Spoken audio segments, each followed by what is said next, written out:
So our capacity to create is limitless because you are also the creator of your dream.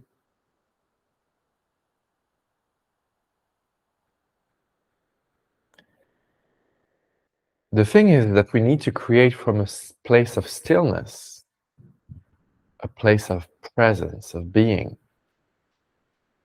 Then your life will have no boundaries. It will completely explode into new possibilities. Not that it's the point of it all, like, right? It's not the point of self-realization to create the dream that you want. Of course not.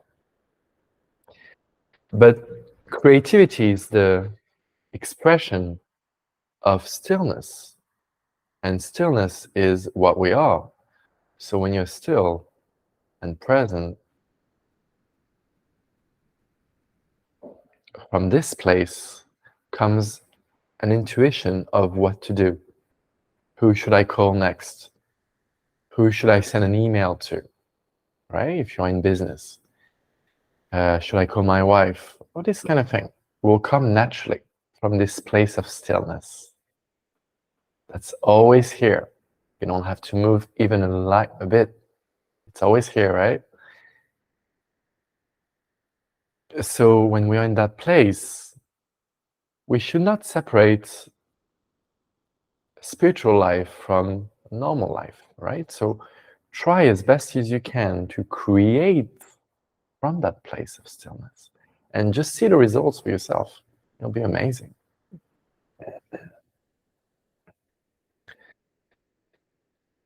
You don't limit your life to, because see, the mind always limits life, right? But awareness, or our being, whatever, has no boundaries. And it doesn't want any boundaries. It's everything, right? So just create from that pure place of stillness, and just see the results. You'll have so much creativity. We don't even use 1%. Because the mind, again, just makes everything small. The mind narrows everything. But you're like this. Don't try to narrow your life. Open it. Open it more and more and more and more and more. Right?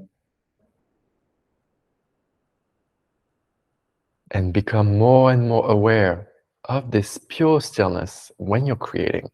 Then the act of creation is even just as important as the result itself. And if you're someone who's very result-oriented, that was my case, I'm still like that. I had I don't know if you know about personality types. Well, after realization, you don't really, how could I say, personality types don't really mean anything to me, but I used to be like ENTJ, I think, which is one of the most action-oriented, direct, like leader kind of type, right? So I would always approach realization from the point of view of the mind, like what can I get? And what will that bring me, right? And by doing that, it's fine. It's totally understandable. Again, I was the same. I was exactly the same. I'm super goal-oriented. I used to be, a bit less now. And but by doing that, we just limit and narrow our view on what enlightenment is, because enlightenment is our being, it's everything.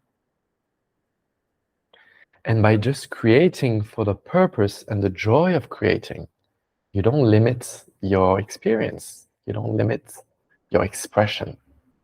So if you want to open, I don't know, 5 more businesses, you will, just for the fun, just for the sake of doing it.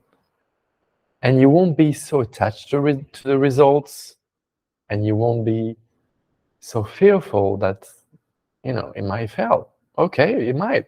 So what, right? Because you were not so goal-oriented, so you won't mind if it fails. And you will like it if it succeeds. In both cases, you'll be fine, because you'll be creating from that pure space, pure stillness. And there's so much intelligence in that stillness, and we don't trust it nearly enough. We don't trust it as much as our own mind, and it's such a pity, because there's so much intelligence in it.